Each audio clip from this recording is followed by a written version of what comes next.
Olá, bom dia a todos. Está começando agora mais uma edição do A Notícia de Frente. Hoje, segunda-feira, dia 2 de março. E é claro, sempre agradecendo a você pela honra da sua companhia. E a gente começa esse A Notícia de Frente de hoje, mostrando aí as primeiras imagens do trânsito aqui de Cuiabá, às 6 horas e 5 minutos. Vamos ver aí as imagens lá da Avenida Miguel Sutil, pelas câmeras aí da Secretaria de Mobilidade Urbana. Trânsito tranquilo, às 6 horas e 5 minutos da manhã. E nessa segunda-feira, nós teremos aqui uma entrevista especial com a secretária estadual de Educação, Marioneide Klimaszewski. Aqui na bancada do Notícia de Frente, o professor Lorenberg Alves e Antero Paz de Barros. Bom dia, secretária. Bom dia a todos, Lorenberg, Antero, Lúcio. Prazer estar aqui com vocês hoje no nosso programa Notícia de Frente, iniciando amanhã de segunda-feira. Bom dia, Antero. Bom dia, Lúcio. Bom dia, professora. Bom dia ao professor Lorenberg. Bom dia ao telespectador e telespectadora.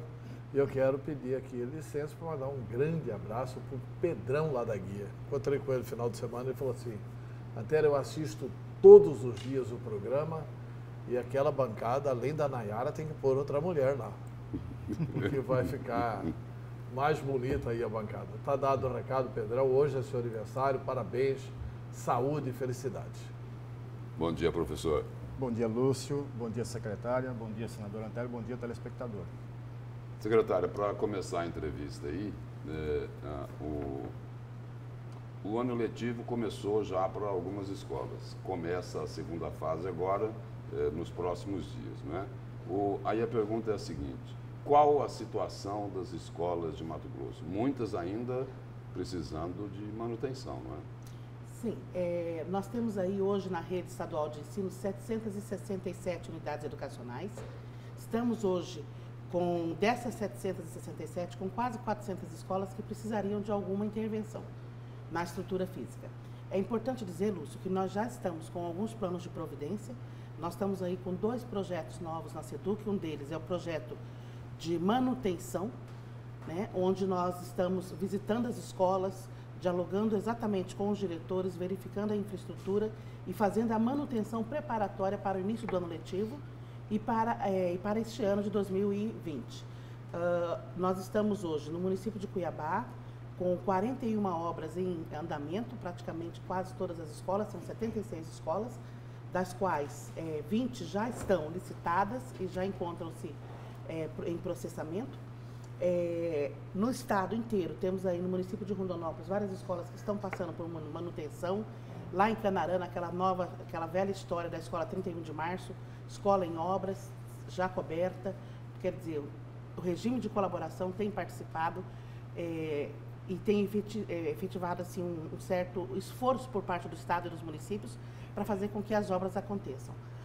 Tivemos 2 anos letivos. O primeiro ano letivo para aquelas escolas que não aderiram ao processo paredista de 2019, iniciaram no dia 10 de fevereiro, com a infraestrutura adequada já, inclusive com uma verba para início de ano letivo preparada e já encaminhada em dezembro de 2019, para que elas pudessem fazer aquelas ações de rotina, como limpeza do pátio escolar, limpeza da caixa d'água, revisão nos ar-condicionados das escolas, né? Agora, esse número de escolas que a senhora falou aí, que necessita de manutenção, é um número bem parecido com o do ano passado, não é? Não foi possível avançar muito nisso? Olha, o que nós avançamos, né? Do ano passado para cá, como o grande desafio da SEDUC era passar por aquele momento de equacionar as finanças, e nós estávamos lá com 754 milhões de restos a pagar, de dívidas antigas do período de 2013 a 2017. Então, a gente primeiro, o ano passado, até o mês de julho, nós equacionamos isso. De julho em diante, nós conseguimos ter liquidez e condições de planejar o investimento na SEDUC na área de infraestrutura. De lá para cá, retomamos, como nós dissemos, das 45 obras em andamento, 27 já foram retomadas. Estamos em processo de licitação de mais 12 agora, no mês de março, né? Então, 27 com 12, 39, ficando apenas 6 obras para retomar aí nos próximos meses. A ordem do governador Mauro Mendes é só retomar as obras quando se tiver todo o recurso financeiro disponível para o início para a continuidade da obra, para o fim da obra, ou seja, não se retoma uma obra para amanhã ou depois ter que paralisar. Então, dentro dessa perspectiva, nós estamos reduzindo esse número, sem sombra de dúvidas, e com a manutenção. A manutenção, esse ano, ela vai vir com um pacote de 200 escolas. Então, esse ano, 200 escolas passarão por processo de manutenção e melhoria na sua infraestrutura física. Tá. 200 escolas tendo a manutenção. Aí fica... Essa manutenção não é necessário fazer licitação. Ou tem a necessidade de se submeter à burocracia da licitação. O Estado, o tempo do Estado não é o tempo nosso, infelizmente, né? Mas nós já fizemos até o ano passado, esse período de planejamento, nós fizemos todo o processo licitatório. Para 400 escolas? Não, fizemos para 200 escolas para este ano de 2020. Por quê? Porque a gente tem que trabalhar com as condições orçamentárias e financeiras, né? Exatamente para não ter obra paralisada. Então, as 200 escolas já estão licitadas com uma licitação por região, né? A licitação foi feita por região, onde nós temos empresas que foram habilitadas para fazer o trabalho junto a essas unidades escolares. Esse trabalho já vem acontecendo. Um exemplo disso é a escola lá na região do Cochipó, a escola Padre Vanir, né? Padre Firmo, escola Padre Firmo. A escola Padre Firmo acaba de passar por esse processo de manutenção e melhoria na infraestrutura, que é esse processo de manutenção que ocorre no Estado. Quando não há diferença, então, entre reforma e manutenção, a manutenção também tem que passar pela licitação também. Licitação. Existe uma diferença. A reforma, a gente mexe na infraestrutura do prédio. Quebra a parede, né? Faz uma readequação no espaço como um todo. E a manutenção, por exemplo, tem um problema de hidráulica, um problema elétrico, um problema de pintura, um problema de banheiro, de hidráulica. Então, a gente vai e faz a manutenção dessas situações. E vai ter que licitar tudo isso. Tem que licitar tudo isso também. Tá? E esse processo licitatório ocorreu em 2019 para implementar agora em 2020 já. Secretária, a senhora falava agora há pouco, em uma das respostas ao Lúcio Sorge, a senhora falou de que foi planejada, no ano que passou, planejada para manutenção e reparos de 200 prédios escolares. Ocorre que esse número não é o número que deveria ser, de fato, sofrer reparos.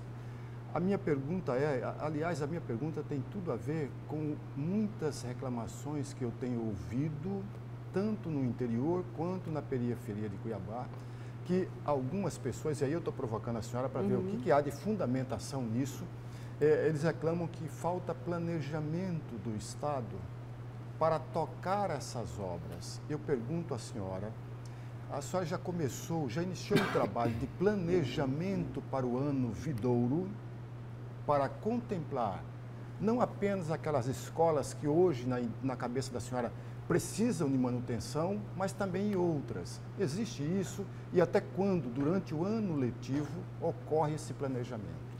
Sim.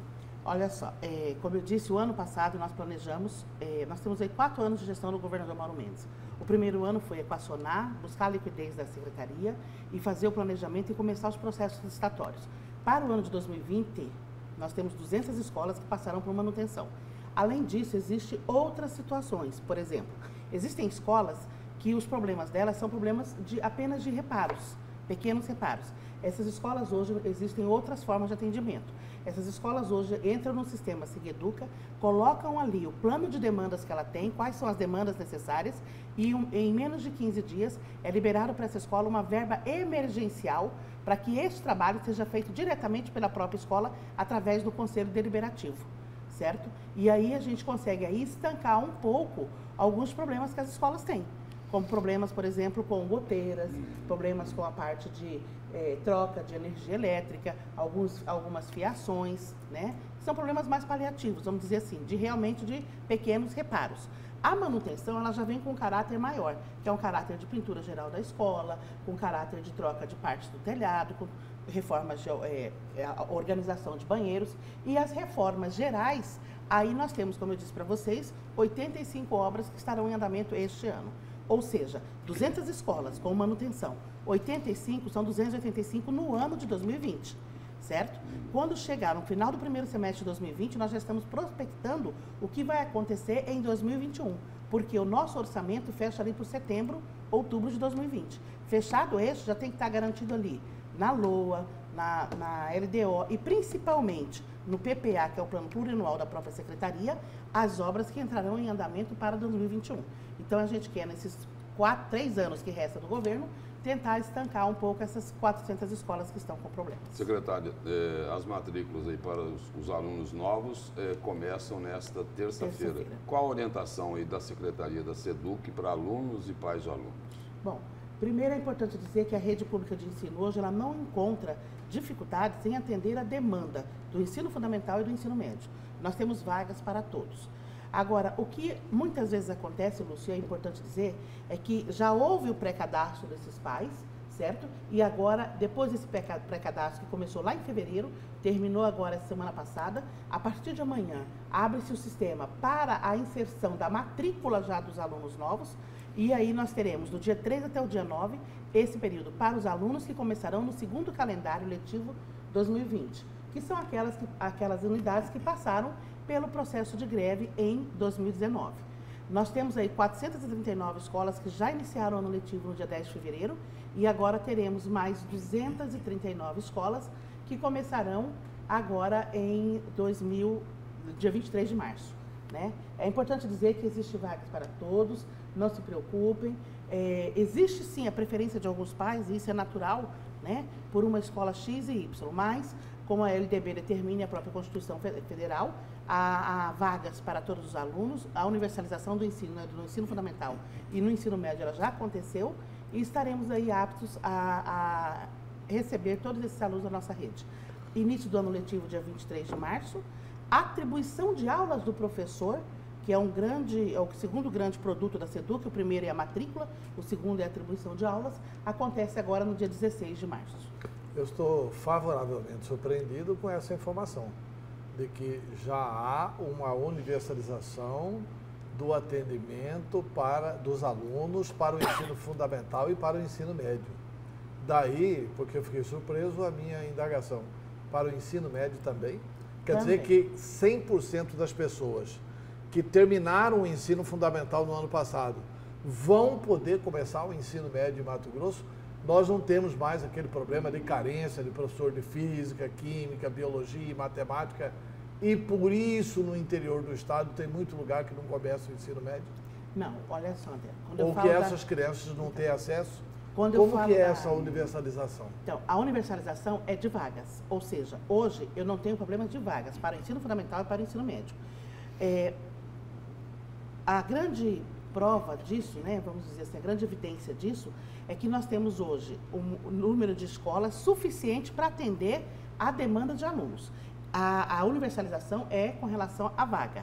Com relação a profissionais e as áreas de conhecimento que eles trabalham, ainda é um grande desafio no estado de Mato Grosso, né? Até a nível nacional, eu sou vice-presidente do CONSED, é uma das pautas que a gente tem discutido a nível nacional, é as universidades e as formações que estão disponíveis hoje na nossa sociedade.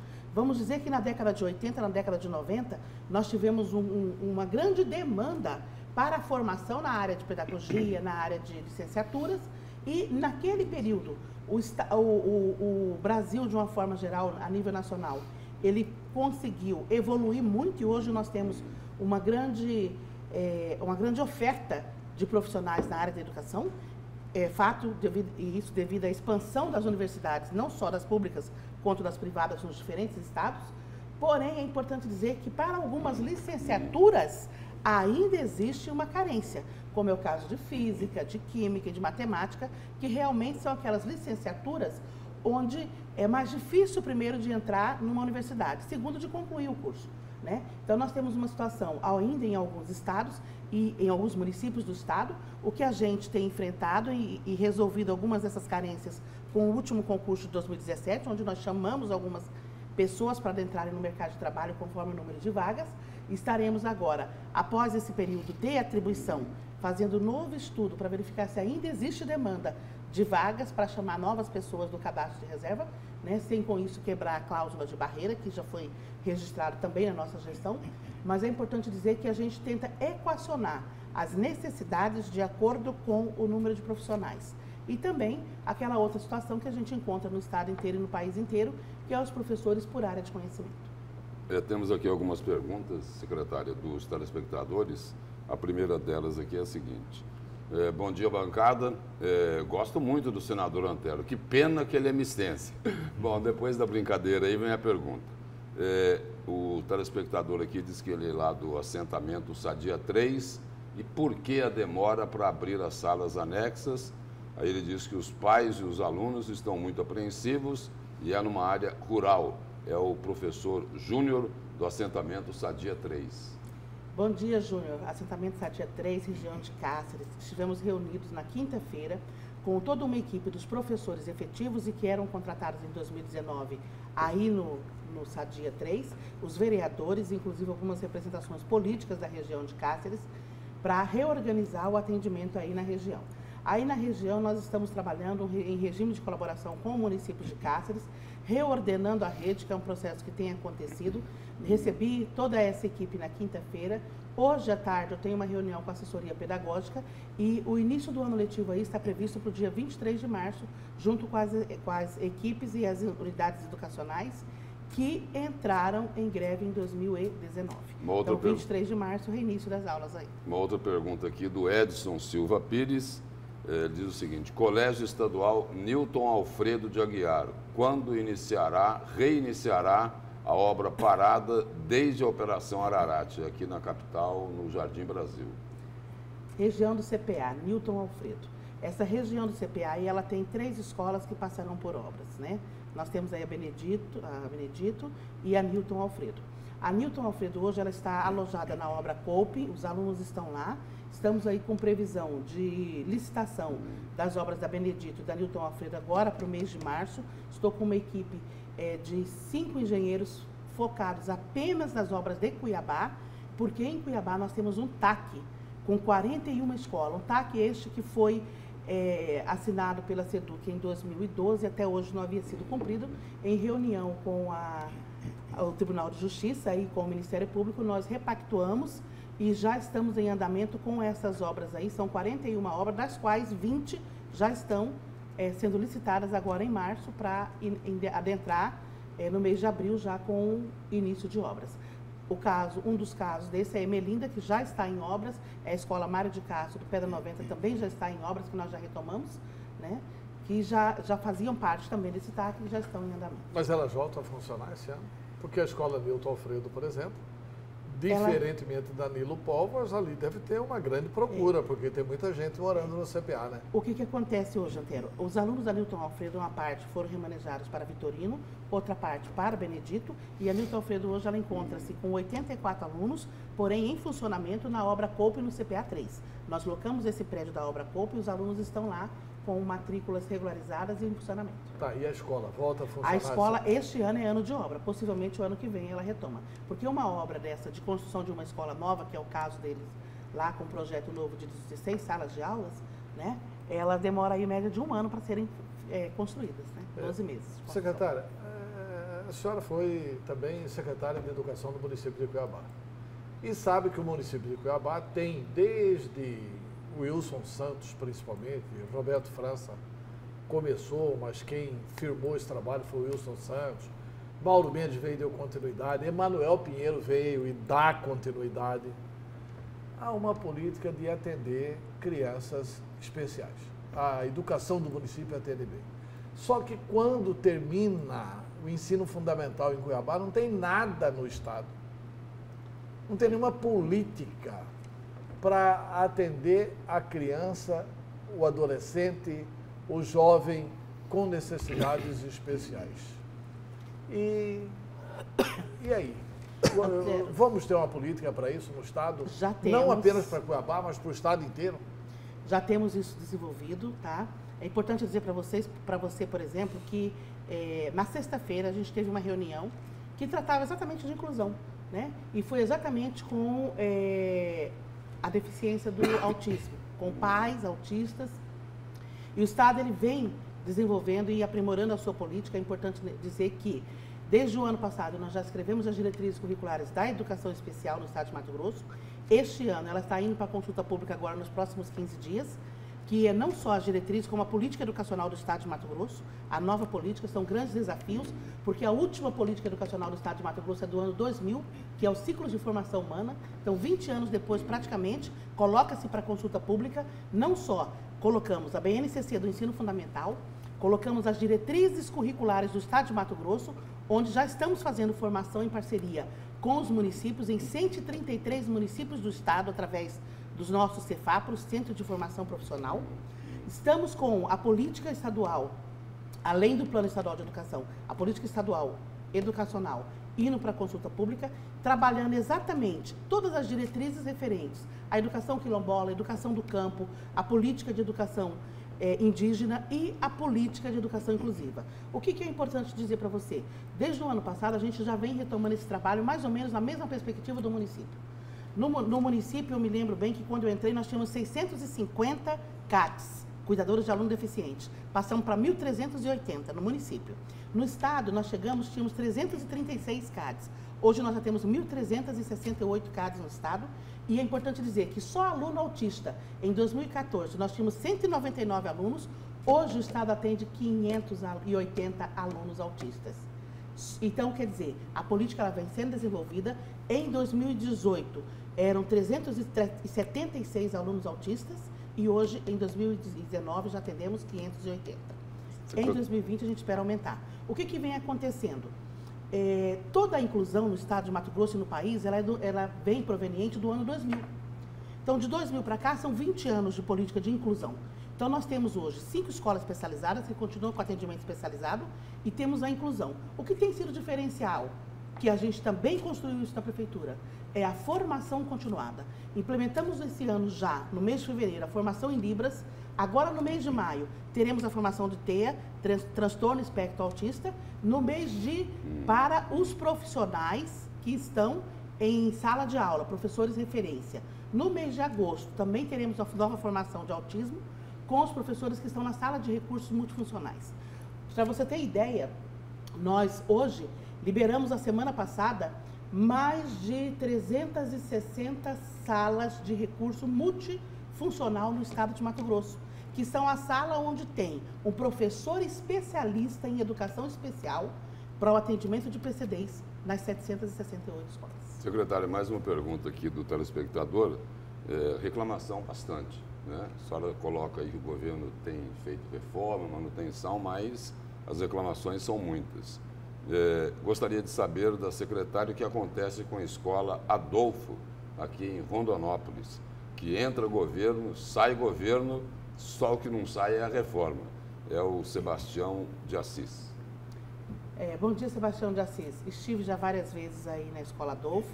A escola Adolfo é uma escola que em 2018, final de 2018, nós fizemos uma grande intervenção de gestão na escola, né? A SEDUC, em 2018 e 2019, ela designou uma diretora primeiro para resolver algumas questões das escolas relacionadas à prestação de contas, à reorganização administrativa da escola. Afastamos a diretora da época e começamos então o grande programa de intervenção, primeiro na área administrativa, para equacionar algumas situações, inclusive de prestação de contas de verbas federais, verbas estaduais recebidas que encontravam-se inadimplente à escola no período. A obra do Adolfo, ela vem proveniente, teve paralisação na Operação Rêmora, né? Ela foi retomada em 2017, começou uma retomada de obras, porém a empresa não correspondeu às expectativas e, mais uma vez, em 2018, por uma questão orçamentária e financeira, que é o grande diferencial dessa gestão, de olhar e retomar a obra somente quando tem o orçamento e o financeiro disponível para começar e finalizar a obra, né? A obra teve que ser paralisada, como inúmeras outras no estado de Mato Grosso. É importante dizer que a escola, então, naquele período, ela recebeu algumas salas móveis, que é diferente de salas containers. Este ano, nós já estamos com uma equipe lá dentro da escola, a equipe está lá trabalhando com a diretora Elisângela, na substituição dessas salas modulares e equacionando já a primeira parte, que é o primeiro pavilhão da escola, com uma equipe fazendo a manutenção e a reorganização das salas móveis, das salas de estrutura física através de uma manutenção.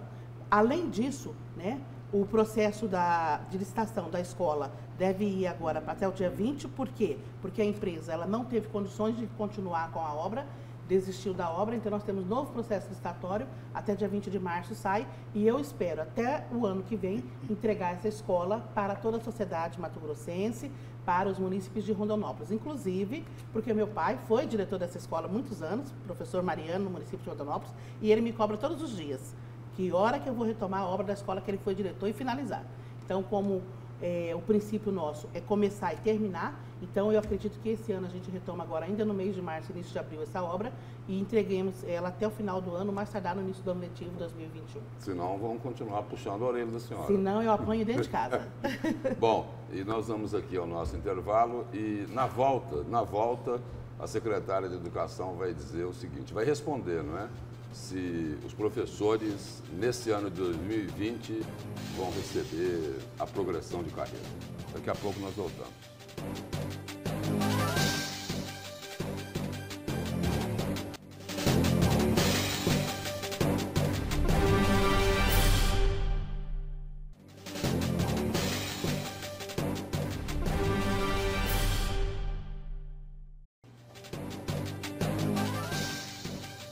São 6 horas e 32 minutos e nós estamos de volta com a notícia de frente, que hoje entrevista aqui a secretária estadual de Educação, Marioneide Klimaszewski.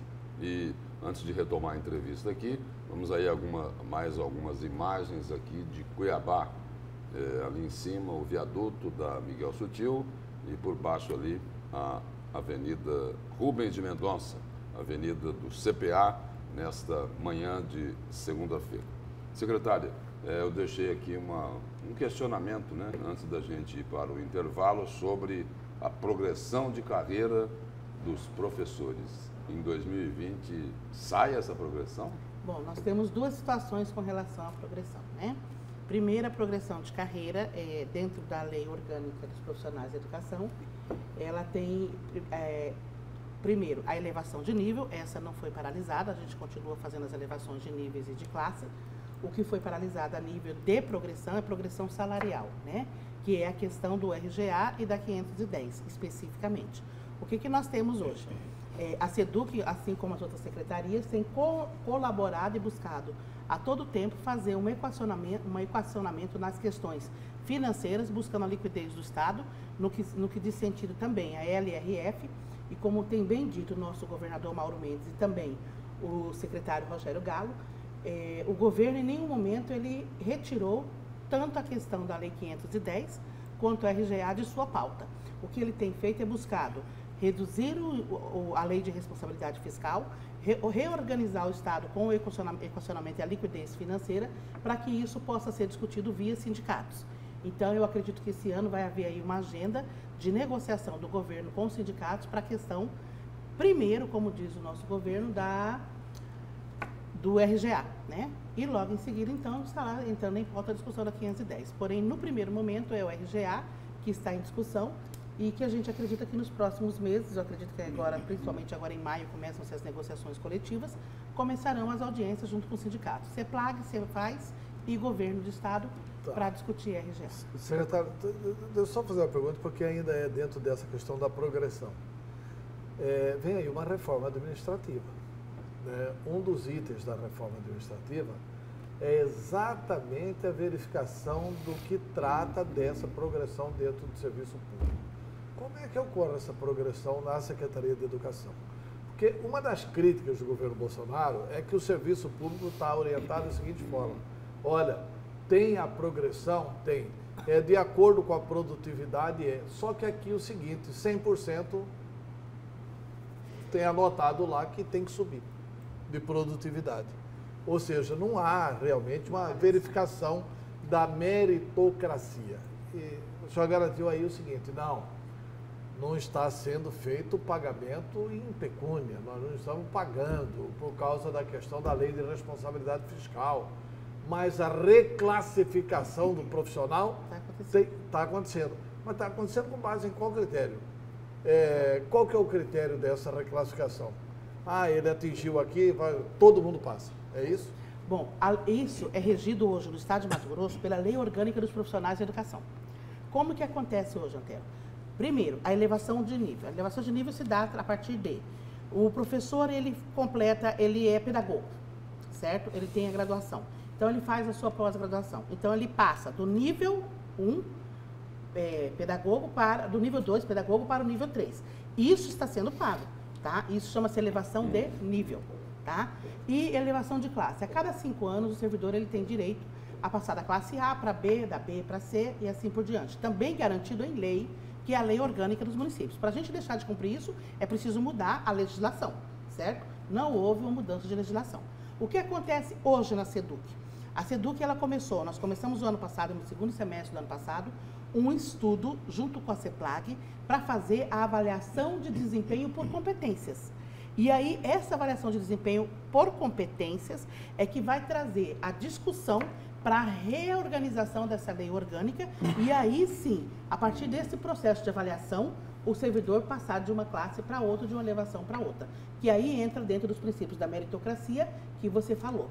O que acontece hoje na SEDUC, que é diferente das outras secretarias do Estado, por exemplo, da CEPLAG, por exemplo, da CEFAZ, é que as outras secretarias elas já têm essa avaliação de desempenho instituída, dentro do plano de cargos, carreiras e salários deles. O que não acontece com a SEDUC, que tem um plano de cargos, carreiras e salários diferenciados, onde a elevação se dá por nível e por classe, dessa forma que eu expliquei para vocês. Secretária, vamos voltar às respostas no primeiro bloco que a senhora nos deu. Eu vou fazer uma pequena provocação e no bom sentido, claro. A última mensagem do governo Pedro Pedrocian, em 1970, lá está escrito que em 1969 o governo do Estado transferiu a competência de algumas de escolas e do ensino fundamental para os municípios. A minha pequena provocação é exatamente isso.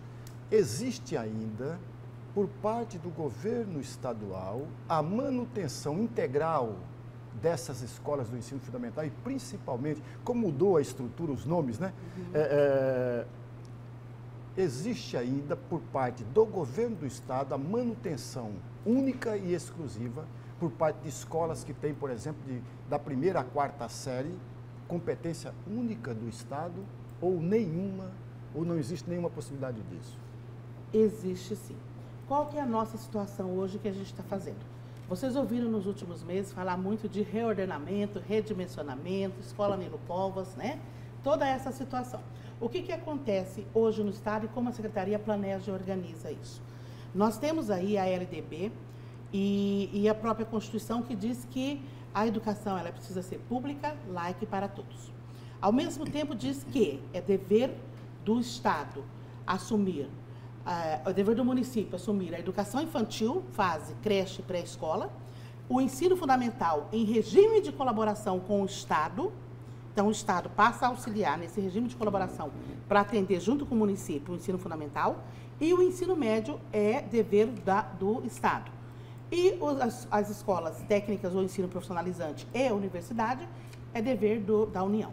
Dentro desse pacto aí de atendimento federativo que existe hoje na LDB, que existe na Constituição Federal, o Estado ele organiza um microplanejamento, através do microplanejamento, o reordenamento da rede, onde os municípios ficam com as creches e o ensino fundamental 1º ao 5º ano, que era a antiga 1ª à 4ª série, né, 1º ao 5º ano, do 1º ciclo e 2º ciclo, e o Estado passa a assumir do 6º ao 9º ano, do 2º e 3º ciclo e o ensino médio. É por isso que nós estamos fazendo e reorganizando esse Estado todo dentro desses princípios. Porém, como nós trabalhamos em regime de colaboração, existem inúmeras ações que são evidenciadas e é possível fazer. Por exemplo, a reorganização das escolas para esse atendimento.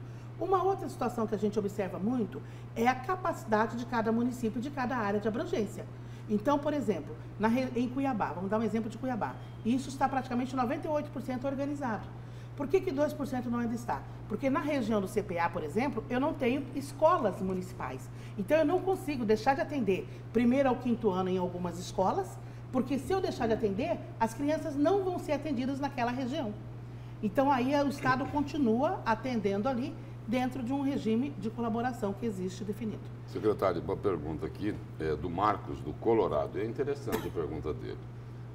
Por favor, pergunte à secretária Marioneide quando serão liberadas as inscrições para o curso de qualificação profissional para os funcionários, pois tem vários servidores que precisam se qualificar para prestar um melhor serviço à sociedade.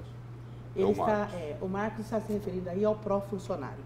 O pró-funcionário é aquela formação que o técnico, né? O técnico, ele recebe essa formação, que é o apoio, primeiro o apoio, que são as nossas merendeiras e as nossas ASGs, auxiliares serviços gerais, os nossos vigilantes, e também o TAE, que é o técnico administrativo escolar, onde eles recebem uma formação aí que vai em média de 2 anos, e a partir desse momento eles conseguem progredir na carreira, virando técnico e melhorando as suas condições financeiras salariais. Esse curso, ele acontecia antigamente como o famoso Arara Azul, né? Depois se tornou pró-funcionário, e hoje a rede, ela tem clamado muito por esse curso. Nós estamos aí numa discussão, porque esse curso até então, ele era oferecido em parceria com o MEC, o IFMT e a SEDUC e os municípios através das secretarias municipais de educação. O que acontece hoje no estado de Mato Grosso? Nós instituímos uma comissão que está estudando junto com o IFMT e buscando junto ao MEC algumas respostas, porque ainda não foi liberado por parte do MEC os recursos necessários para a implementação do programa no estado de Mato Grosso. Então, hoje, se falar o Estado, inclusive a gente teve algumas reuniões com o sindicato, onde o próprio sindicato solicitou que a gente fizesse esse curso pelo próprio Estado, e a gente deixou claro que não é uma demanda do Estado fazer esse curso pelo Estado, mas sim pelo MEC. Então, nós faremos esse curso sim, estamos estudando para verificar a possibilidade de, quando começar, junto com o IFMT e principalmente junto ao MEC. Porque existem algumas políticas públicas que são criadas pelo governo federal e que ele precisa dar a sustentabilidade econômica para essas políticas, senão os estados não têm como conduzir. Secretária, nós ainda temos um número grande de professores contratados. Eu tenho por experiência própria, e aí me corrija se eu estiver completamente errado, que nunca o Estado vai demorar muito tempo para que o Estado possa acabar com esse número de professores contratados via concurso público. Qual é o número de professores contratados, de fato, que o Estado de Mato Grosso tem? E uma segunda pergunta diz respeito ainda à questão dos professores. Ora, se nós temos professores contratados, e essa é uma afirmação que eu tenho ouvido muito, principalmente no interior, se nós temos professor contratado, por que a Secretaria de Estado mantém-se no serviço burocrático professores? Aí eu venho com uma terceira pergunta. É necessário mesmo, professora, ter no serviço burocrático professores? Se temos que ter, qual é o número que deveria ter de fato? Bom, começando a responder as inúmeras indagações que o senhor fez, é importante salientar o seguinte: nós nunca deixaremos de ter, dentro de uma Secretaria de Educação, professores contratados. Porque existem contratos que estão previstos na legislação. Contratos referentes a substituições legais. Licença-prêmio, licença médica, gestacional, licença para acompanhamento de ente familiar que está adoecido. Então, sempre vai haver um número de contratados na rede, certo? Hoje, o Estado de Mato Grosso, ele reduziu muito esse número de contratados. Nós temos, inclusive, a gente está respondendo aí a uma ação civil dentro do Tribunal de Justiça, que vem informando e orientando a SEDUC desde o ano de 2012 a fazer algumas ações preventivas para resolver essa situação, e elas começaram a acontecer de 2018 para cá. O que eu posso dizer para você? Nós tivemos aí, hoje, no Estado, hoje nós temos uma média de 13 mil professores contratados, profissionais, tá? Profissionais contratados, dos quais 6.400 contratos são contratos residuais. O que é um contrato residual? E a gente está mudando isso através das instruções normativas e da legislação da própria educação. São aqueles professores que são contratados para dar 2 horas aulas, 3 horas aulas numa escola, porque eu não tenho nenhum professor que pegue aquela carga horária, certo? Então, aí a gente tem. E algumas outras situações, por exemplo, escola indígena, né, que a gente tem lá algumas escolas, principalmente em regiões mais distantes, em que a gente vai até a Alta Floresta, demora mais 7 horas de barco, a gente não encontra professor na região efetivo para assumir essas aulas. Algumas escolas do campo. Nós tivemos agora, há poucos dias, respondendo ao MP, exatamente, e com um plano de providências. Nós pactuamos que nós vamos apresentar, no mês de julho, um plano de providência para a redução de contratos temporários. Vamos monitorar e, em janeiro, nós vamos monitorar e apresentar um novo plano. Porém, é importante dizer duas questões. Só de contratos, nós reduzimos esse ano de 2019, 2.335 contratos na rede estadual de ensino, dos quais, só na SEDUC, foram 484 contratos a menos. O professor, na área, na SEDUC, na atividade burocrática, ele precisa ter? Precisa. Vou dar 2 exemplos para você. Nós temos assessorias pedagógicas que dão orientação para as escolas. Que tipo de orientação? Orientação pedagógica. Então, eu preciso ter lá um professor que faça esse trabalho. Então, a cada 10 escolas, pela lei, a cada 10 escolas, eu tenho direito a um assessor pedagógico. Então, se eu tenho, por exemplo, 76 escolas, como é o caso de Cuiabá, eu tenho ali 7 assessores pedagógicos que trabalham com as 76 escolas. Então, eles dão assessoria não só na área pedagógica, como na parte de gestão administrativa da escola, que também é feita por um pedagogo, por um professor de carreira. Quer dizer que vocês têm 98 assessorias pedagógicas. Em Cuiabá, 76 escolas.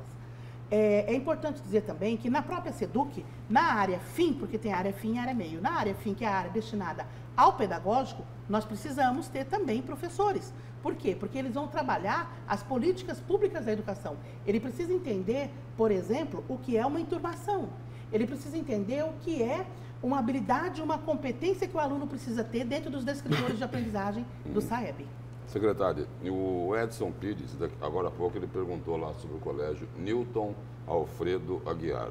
E ele tem uma outra colocação aqui. Ele lembra que a senhora citou que o colégio tem 80 alunos remanejados. E aí ele falou assim, olha, a secretária sabe que esse colégio já atendeu 1.200 alunos. A intenção deles, do governo, é fechar o colégio. Ele atende 5 bairros da região periférica, na região do CPA 4, e aí ele dá uma informação complementar, o Edson Silva Pires. Colégio que atendeu a comunidade, inclusive com ensino médio profissionalizante. Eu tenho essa informação, sim. Essa escola foi desativada em 2017, né, onde foi mudado para a obra COPE. Houve uma redução de alunos nessa mudança, para que houvesse naquela época a questão da reforma da escola, reforma geral, né? Os alunos dali, eles acabaram indo, como eu disse anteriormente, para o Benedito, para o Vitorino, né? Continuam sendo atendidos na rede estadual de ensino, tá? E não existe nesse momento nenhum olhar para fechamento dessa escola. A gente está fazendo a análise, sim, para que a gente possa, e a licitação para que possa construir lá o prédio. Não é o mesmo caso do Nilo Povos? Não, o Nilo Povos é um caso diferente. E é importante dizer aqui, eu aproveito o momento para aproveitar, Nilo Povos, por que vocês não atendem a prefeitura? Tá. A prefeitura, não, dá para nós que nós vamos fazer a escola funcionar. Olha só, existem 2 situações, que é muito clara. A região ali do Nilo Povos, qual é ali? É o bairro Bandeirantes, certo? No bairro Bandeirantes, não existe demanda para aluno nessa faixa etária. Quando você pega o Nilo Povos é uma escola com capacidade para atender 1.800 alunos nos 3 turnos de funcionamento. Ela vinha funcionando lá em 2014, com 846 alunos. Em 2015, caiu para 409 alunos. Em 2016, já caiu para 200 e poucos alunos. Em 2017, foi aberta a escola plena Nilo Povos, com o objetivo de repente, motivar a sociedade a levar o aluno para o ensino médio integral e aí abrir uma perspectiva de incrementar o número de alunos na escola, o fato que não ocorreu. Baixou para 149 alunos em 2017, em 2018 para 146 alunos e em 2019, especificamente, 126 alunos, dos quais 32 terminaram o ensino médio em 2019. Em 2019, 32 terminaram, ficaram 94 alunos. O que acontece naquela região? Os alunos, os 94 alunos que ficam na escola, eles não são alunos que moram ali. São alunos provenientes do Pascoal Ramos, do Dom Aquino, do CPA de Várzea Grande e de Várzea Grande. O que acontece? E do Porto. Esses alunos, eles têm, lá no Porto, eu tenho a Escola Plena José Barnabé de Mesquita, funcionando ativamente com vagas. Na região do CPA, eu tenho a Escola João Panarô, tenho a Escola Clênia, também com ensino médio integral, com vagas. Na região do Pascoal Ramos, eu tenho a Escola Rafael Rueda, no Pedra 90, vizinho do Pascoal Ramos, com vaga. Na região, em Várzea Grande, eu tenho a Escola Honório, com vaga, o ensino médio. Então, esses 94 alunos, além de terem vagas nos bairros em que eles habitam, existe uma outra situação. Ali mesmo, na Coronel Escolástico, do lado esquerdo de quem vem sentido Cochipó Centro, eu tenho a Escola Antônio Epaminondas, que também atende o ensino médio integral. Então, esses alunos, eles têm a oportunidade de ir para qualquer uma dessas 5 escolas que eu falei, além da Antônio Epaminondas. Por que não passar para o município de Cuiabá? Porque quando foi desativado e foi discutido desde o ano passado, início do ano passado, a desativação da escola Nilo Povas, onde começou os trabalhos de estudo para isso, foi diagnosticado também que existe no estado de Mato Grosso uma grande dificuldade, como você bem mesmo disse no nossa entrevista aqui, de atendimento às nossas crianças PCDs, pessoas com deficiência. Ou seja, nós precisamos organizar um centro de referência que atenda à inclusão no estado de Mato Grosso.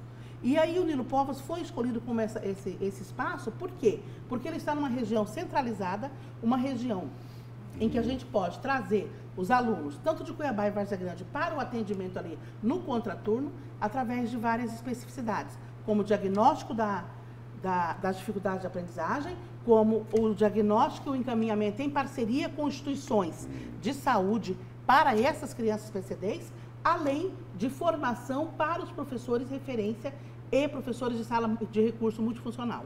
Além disso, ali também será utilizado para atendimento do CACIES, que é um prédio que nós temos, que atende aos alunos deficientes e que, de uma certa forma, precisa de um espaço adequado. Por quê? Porque hoje nós nos encontramos num espaço locado e que não tem as condições satisfatórias para atendimento. Secretária, a gente está se encaminhando aí para o final da entrevista. Agora tem algumas questões aqui que são colocadas pelos telespectadores. A pergunta aqui é do Rubens Cláudio. Gostaria de saber da secretária de Educação sobre a questão dos vigias. Vão acabar com essa função? Vão colocar o vídeo monitoramento? É a pergunta dele. Tá, primeiro, o governo do estado está fazendo um grande estudo através da CEPLAG e da SEDUC em conjunto para reorganizar o sistema de atendimento e de vigilância nas unidades educacionais, né? Nós estamos aí trabalhando com um programa que vem não só com a questão do monitoramento, do vídeo monitoramento, mas esse vídeo monitoramento ligado à Secretaria de Segurança Pública é uma dos estudos que está sendo feito, mas ainda não está definido. Inclusive, por não estar finalizado esse estudo, não estando finalizado e não estando definido como que se dará o processo ainda, porque está em processos de estudo, é que nesse momento não foi aberto vagas para vigia no estado de Mato Grosso. E tem uma denúncia aqui, lá de Livramento. O assessor pedagógico de Livramento é um ex-vereador, Cássio Manuel, e o mesmo, segundo a reclamação aqui do telespectador, trocaria vagas por votos. E o telespectador termina dizendo, olha, uma vergonha. Essa denúncia não chegou para a gente na SEDUC, estou sendo informada agora. Eu solicito ao cidadão que ele relate essa denúncia, por gentileza, na ouvidoria da Secretaria de Educação. A SEDUC, ela tem uma ouvidoria onde todas as denúncias são apuradas e são verificadas em loco por uma equipe técnica que é criada por uma comissão de sindicância. Abre-se, então, 2 processos.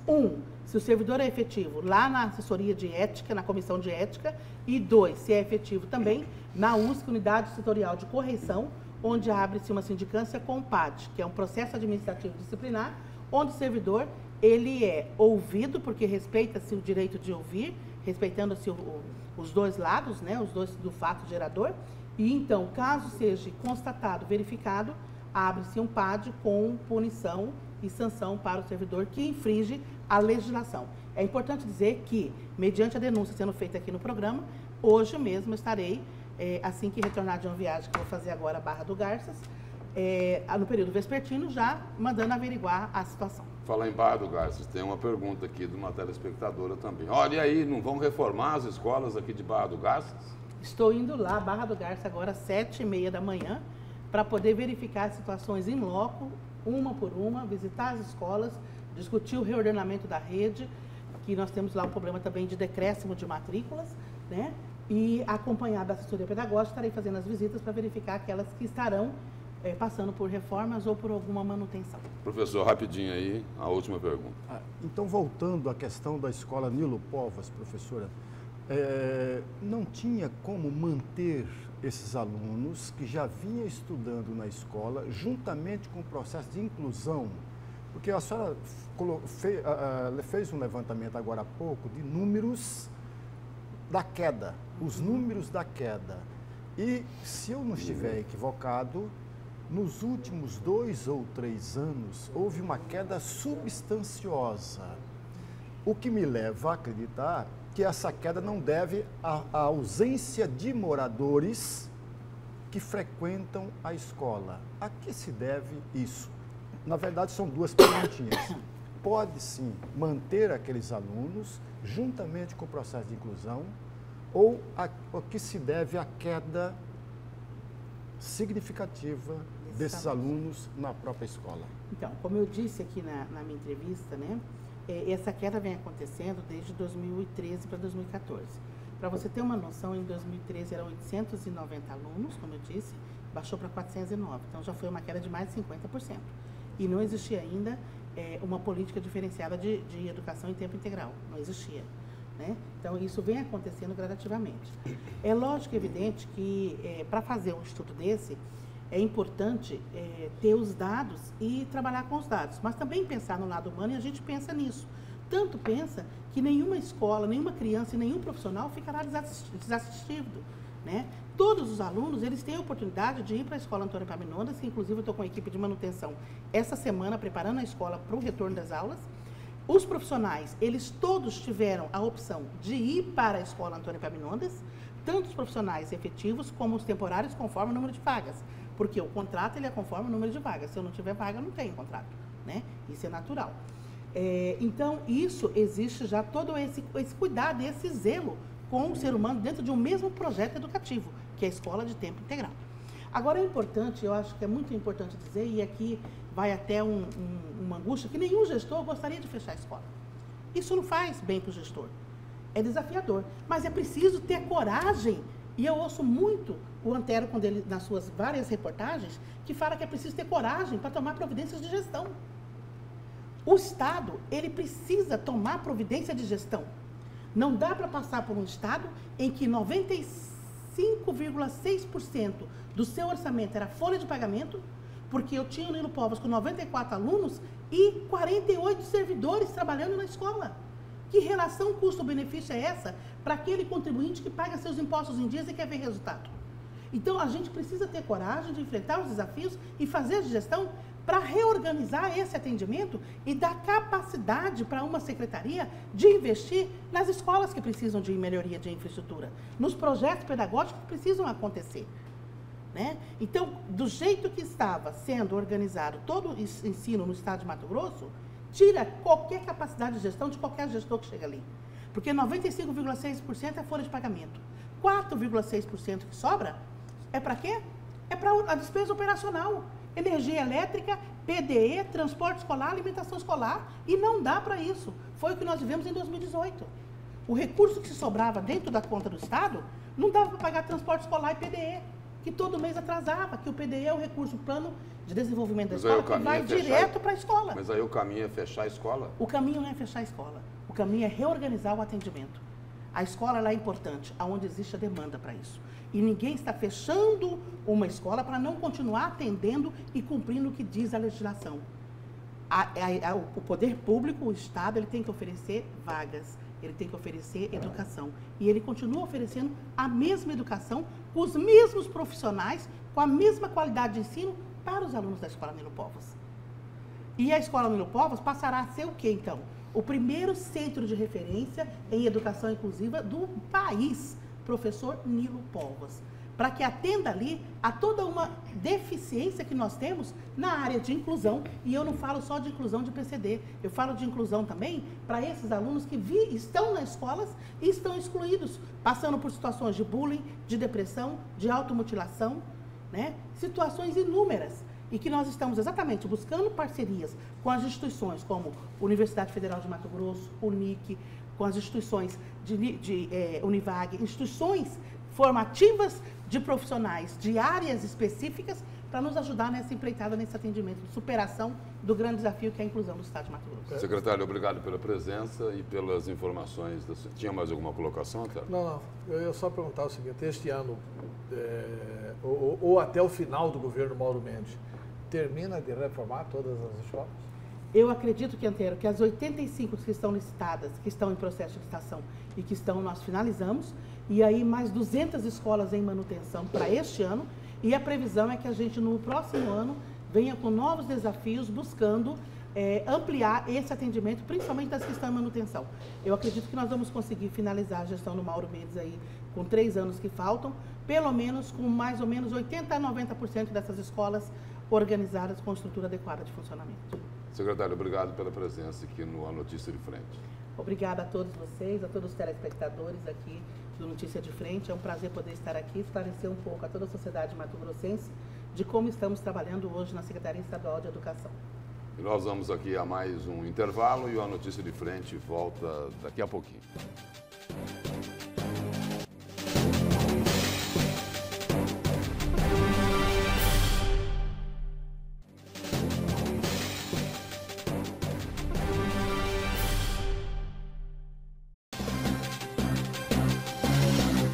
7h05, estamos de volta com a Notícia de Frente desta segunda-feira.